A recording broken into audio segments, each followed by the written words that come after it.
Good morning and welcome to the Utopian Cafe for Friday, August 20th. As we have every Friday, Stan Phillips is here. We're going to talk to Stan about what's going on in the major leagues. Of course, I've got 5 questions for Stan, and I got a little bit of help today.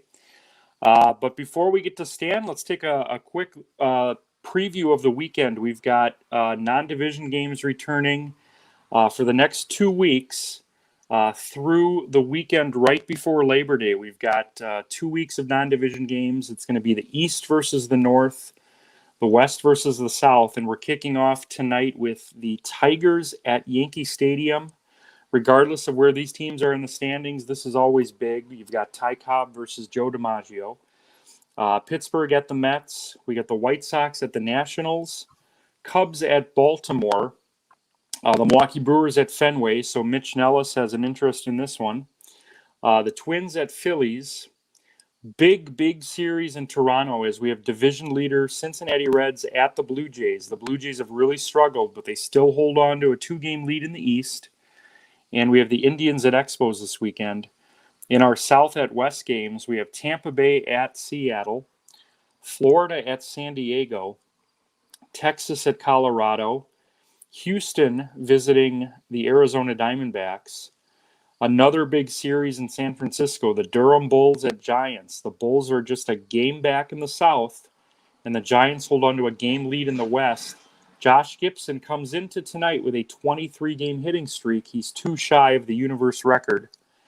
Braves at A's. We've got Royals at Angels this weekend, and Cardinals Dodgers. Speaking of Cardinals-Dodgers, they're going to be our late tonight, probably 10:30 Central, Xbox stream, Cardinals and Dodgers tonight. We've got Bulls and Giants tomorrow afternoon. That's going to be earlier, I would say, probably 2 o'clock tomorrow.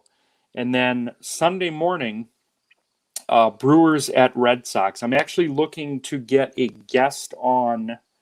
We haven't done this year. We're going to have a guest on screen commenting on the Brewers-Red Sox Xbox stream. So I'm very much looking forward to that for Sunday morning, probably about 8:30 on Sunday morning.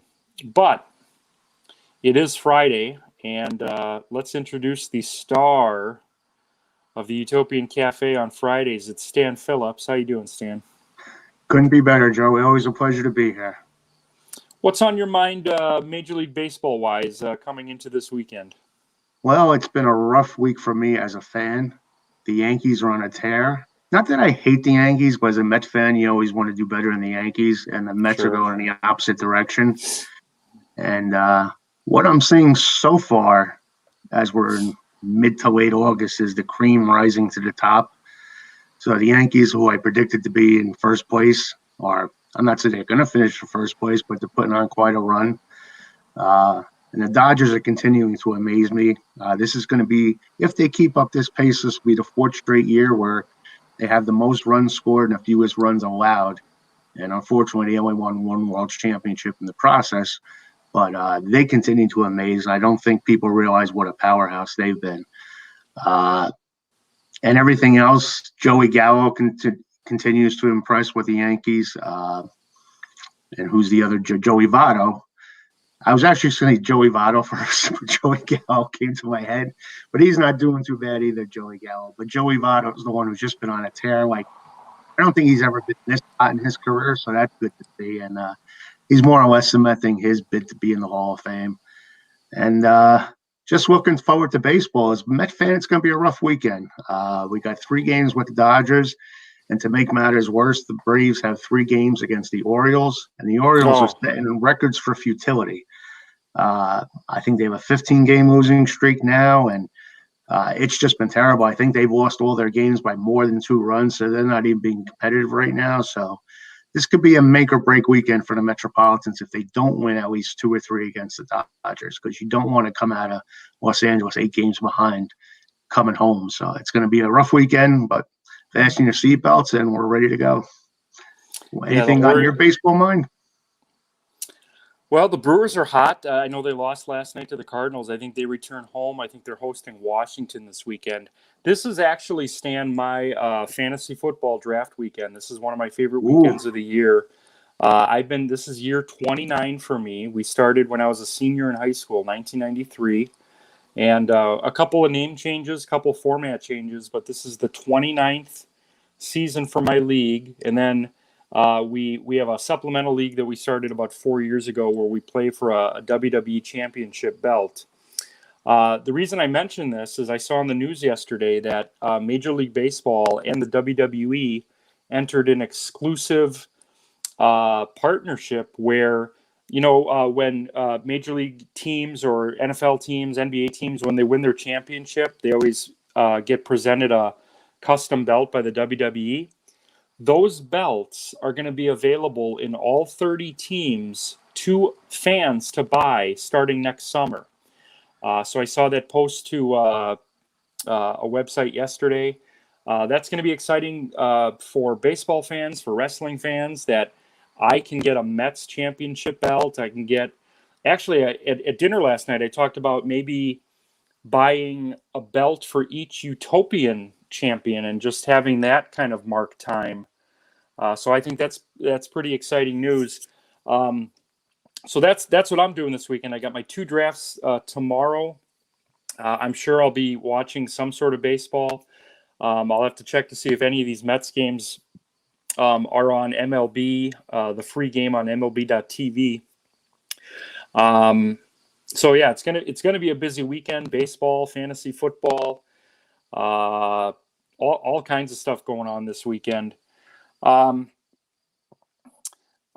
we? Is it too early to panic about the Mets? I know that they've overcome bigger obstacles than this, but we've now lost 5 of 6 against the West. We've got 3 this weekend for the Dodgers. We've got 3 coming up with the Giants. Is it too late to right this ship? to speak honestly, statistically, it just does not look good right now. Like I said, you always have to play the games. And my worst fear was Atlanta getting hot. And Freddie Freeman is just tearing up baseball right now. And they have a good core there with Austin Riley at third base and Albies at second base. It's one of the best infields in baseball. And as long as they can have the pitching hold up, it's going to be a tough task for the Mets to catch them. It's not necessarily that the Mets can't do it. I just think Atlanta is playing up to their potential now. And I said, if they had Ronald Acuna, they'd be running away with this right now. So can it be done? Yes. Anything is possible in baseball. I mean, look at the Yankees. They're basically playing 750 balls since July 4th. But are the Mets as talented as the Yankees to do it? Not necessarily, but I do think that the Mets have a easier schedule than the Yankees would have in their division. Now, the unfortunate thing that I saw was I think Atlanta has one of the top 7 easiest schedules the rest of the way. And the Mets are like at the bottom of the barrel. They're like 25th or 26th. So the Mets haven't been blessed with an easy schedule, but that's based on past performance, not necessarily what's going to happen in the future. So if you're a betting man, I would say no, the Mets don't, but I've seen stranger things happen. So I never give up until they're eliminated, but it's not looking good right now. But until they're eliminated, I'll never say never. I'm the same way. I'm not going to give up on the season, but quite frankly, if you don't have Lindor, you don't have DeGrom, you don't have Syndergaard, you're just missing a lot of talent, in your arsenal that just makes it harder to compete. Regardless of how they finish this year, I think if we get these 3 gentlemen back healthy next year, I'm still excited for the Mets next couple of years' future. What is the mindset of most fans as far as Rojas keeping his job? I think most people want to see him go, but I think he's been dealt a bad deck of cards. So under the circumstances, for him to keep them that competitive, when in reality they should not have been in first place that long, I think he should be rewarded with an extension and given a full roster to play with. So I think in general, because fans always panic when things are going bad, I would actually keep him. The only thing that concerns me is the whole Met mantra coming in with Steve Cohen was they're going to build from within the organization. And this Javi Baez trade looks like it's going to be a bust. And you gave up the number 4 overall pick in the draft. Now, at the time, I think they're looking for Javi Baez to jumpstart the team, sort of like a Cespedes did a few years ago. But it's just not happening. And they kind of went against their mantra where we're not going to deal away our farm system, but they did. So the Mets basically have to, I think there's going to be front office changes. I think Rojas will stay, but I definitely think Zach Scott will not be the general manager next year. They'll probably go outside the organization for a proven winner. If you can get a general manager who's been a proven winner in another organization, and take it from there. I think Sandy Alderson, as much as I like Sandy for all he did in the 2015 season, I think he's caught up in the whole long ball, 3-run, home run type of game, and that's not going to do it for the Mets. The Mets have to focus on pitching and defense. And the way Citi Field is, it's one of the toughest fields to actually hit in. You have to have pitching and defense, and I think that needs to be the focus. Lindor's a great defensive shortstop, and despite his batting woes, he had a few mental lapses in the field, but you want to build your defense up the middle like that and just have the pitching. So there is hope in the future going forward for the Mets, and I think Rojas should be given another year. I like Rojas. I don't know if he's the guy. Again, the circumstances for which he got the job are kind of weird because we remember they actually hired Carlos Beltran, and then with all the stuff with the whatever they called the scandal with the cheating, he lost his job. Rojas was one of the guys they interviewed for that job. He ends up getting it as I guess kind of the second choice. But I'd be interested to see what they do for general manager because Zach Scott still has the interim tag on him. Keep an eye on the name Theo Epstein. He turned around the Red Sox. He turned around the Cubs. I'd be interested to see if Steve Cohen puts him in charge of the whole operation, and then I'm sure he's going to bring in his own guy. Yeah, I think that's what's going to happen. I think Theo was probably the primary candidate, but he wanted a year off, and I think that's why they didn't make the commitment to Zach Scott. They might have had this in the works the whole time because Zach Scott probably would have been given the full-time general manager job, and then they could have just released him, if he wasn't doing a good job. So I think this is what they had in mind. They just don't want to come out and say it in case it backfires, a PR blunder again. But sure. I think Theo Epstein may be the guy, but I think Theo just wanted to step back. If I'm not mistaken, Major League Baseball was actually going after Theo Epstein to be in charge of something, and I don't think that ever developed. So I think that's their goal, to have him, but we'll see what transpires. And I think he'd be the perfect guy to do it because I think he has the patience and he knows what it takes to build an organ. He did it with the Cubs. He did it with the Red Sox. So why not give them that a shot? Another big market team where he'll have money and backing to do it. So I would be happy if that happens, but we just have to wait and see. He's got the resume, and he's a young enough guy where, not to say that Sandy Alderson wasn't a good hire, but at the time you're bringing in a guy in his mid-70s. With Epstein, you're looking at a guy that could potentially run this team for 25, 30 years. So with that being said, the world has 5 questions for Stan. Oh, boy. Watch out, world. Watch out. Now, last week we kind of kept it baseball themed, but when I was a guest on Stan's show Monday, he threw me some non-baseball stuff, so I'm going to return the favor today.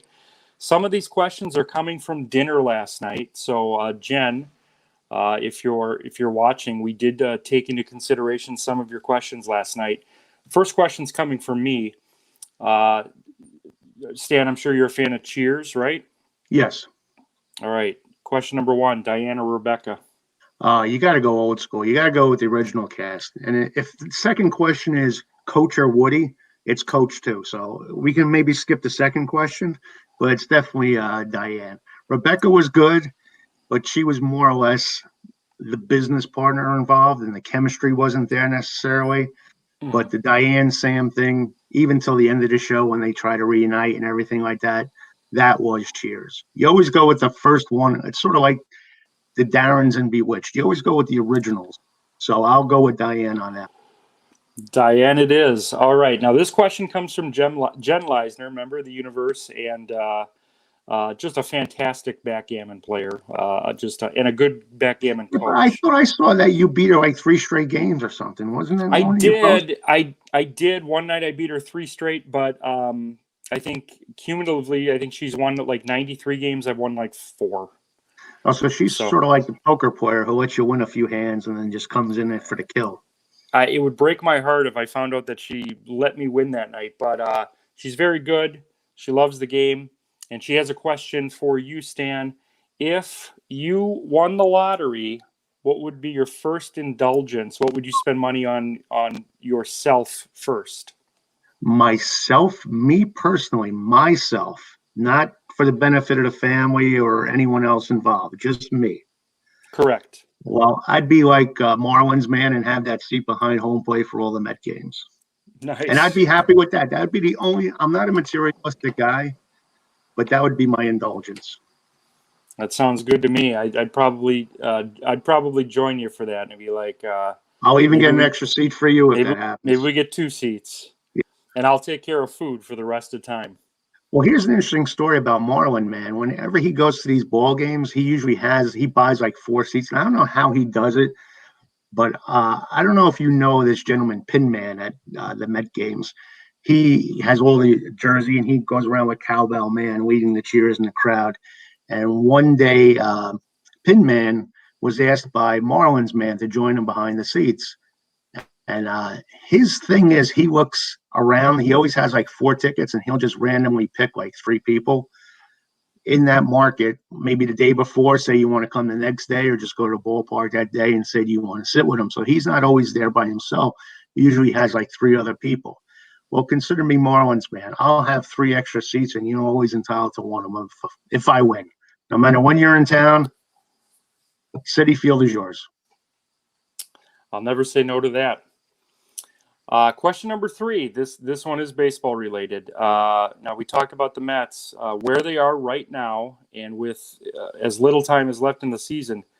Do we shut Grom down for the rest of the season?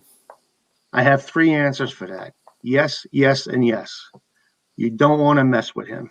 Actually, I would just not even have him throw. I would make sure he's just healthy. And then in January, start, monitoring his progress, throwing on the sidelines and everything like that. Because there is something wrong where it keeps recurring every time he throws. And I've kind of predicted this. I said the human body can't throw 100 miles an hour every other pitch all the time like the Grom was doing. It's just not feasible. And I think the Grom's going to have to basically pull it back a little bit and start throwing changeups or curveballs or something. You can't go in there in the first inning and start throwing 100 miles an hour like he's doing all the time. It's got to be used as a weapon, and I think it'll be more effective. But when you throw 100 miles an hour all the time, it's effective for him because he has such movement on it. But as far as shutting him down, yes, definitely. I always say, now I'm not a fan of like these 100 pitch counts or whatever, sometimes go to 110 because I think they baby the arms too much. But when you're hurt like the Grom is, just don't have them pitch. It's not worth it at this point. How do you feel about that? I totally agree. I mean, the thought of the Mets possibly making the postseason is obviously very attractive, but the thought of losing him for his career scares the hell out of me. I mean, this is one of the greatest pitchers I've ever seen, and I think we just need to do a full reset and get him ready for opening day. Yeah, I agree. All right, this next question, this is not mine because I don't care how. This is from Jen. This actually came up in the car last night. Stan, how often do you change the bed sheets? Me personally, whenever my wife says it's time to wash the bed sheets, so I would think that happens almost every weekend. We go through the week. Yeah, we do the sheets every weekend. Okay. I refuse to answer this question myself. Well, why the hell are you asking me then? This is from Jen. Well, next time Jen's got to be on this broadcast asking that question because I'm going to grill her next time. Jen, if you're watching, you can answer this question too. I don't want to answer this question because I don't want to be judged. Oh let's boy! just say, Now the whole world knows I change them once a week, but that's okay. Well, it is 5 questions for Stan. You do have the authority to not answer the question. You don't have to I answer answer all questions. I have nothing to hide, Joey. All right. Well, the last one's kind of a softball question: Coke or Pepsi? Oh, this is hands down Coke. I can't stand. I like Pepsi. Don't get me wrong. Yeah. Here's a roundabout story. One of the Italian restaurants we go to, every time you go in, you get to swipe, you get points. So you accumulate like 2 or 3 points a visit. So I have like 45 points. So every time you go there, you can redeem it for something. So 5 points, you can get a bottle of something. So the only thing they carry is Pepsi products. So I'll get a bottle of Pepsi. But other than that, I'm a Coke man. Nothing against all the other sodas. I'll drink Pepsi. Don't get me wrong. It's not that I despise Pepsi, but there's nothing like a cold glass of Coke on ice. It's the real thing. So you got to go with that. You got to go with Coke. If Coke or Pepsi want to become sponsors of the show, the email address is utopianbaseballuniverse@gmail.com. I grew up in a Coke household, but I'm a Pepsi guy. But just like you, if you buy me a Coke, I'm going to drink it. The aftertaste is a little bit different for me, but Pepsi, I have a little bit more discipline now as an adult. I'll probably have 1 or 2 a week, whereas I used to drink probably 2 or 3 a day. But I'm a Pepsi guy. But that's the great thing about the Utopian Baseball universe is that Coke guys and Pepsi guys can come together twice a week in baseball forums. This is what it's all about. And this is what it's all about. Now, I will make a disclaimer on the Coke and Pepsi thing. I am a soda addict, and I can't even have it in the refrigerator. I have to go to the garage and bring it in, and now the garage is attached off the kitchen or whatever like that. So my wife knows when I'm going to get a glass of soda. So I'm like you. I have to basically limit it. So the only time I can really have Coke is with either buffalo wings or pizza. So because I always told my wife that just complements the wings and the pizza. Absolutely. But I could technically probably drink like 4 or 5 2-liter bottles a week, but it's just not good for me. No, and like I said, I used to be like that. I do have a quick bonus question to end the show. So Sunday in the universe, we've got all the aces on the bump, and there's 3 particular pitching matchups that I want to ask your opinion on. Like, which of these 3 would you pay to see? Now, don't even consider the teams, just the gentleman on the bump here. I've got Bob Gibson versus Sandy Koufax Sunday afternoon. Walter Johnson versus Steve Carlton. And then check this out. Smokey Joe Williams versus Tom Seaver. Which game are we attending here? Well, I'm going to eliminate the Smokey Joe Williams because I don't even know that much about him. I know he was a great pitcher way back when. So I don't have an emotional attachment to it. I think the one I would go with, and it's tough with the other 2, is the Gibson and Sandy Koufax one. Now, my reason being, in my baseball group, Baseball Way of Life, which Joey, here's a plug, Joey will be appearing on Mondays at 8:30, and he's a great guest. People love Bob Gibson, no matter who I put Bob Gibson against. They love Bob Gibson.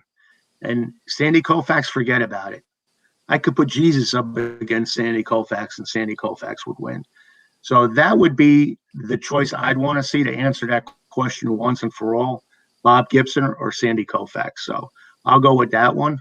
And actually, that would be a poll question. I'm going to put that up there on my site tonight at 9 p.m., and you'll see the responses on that.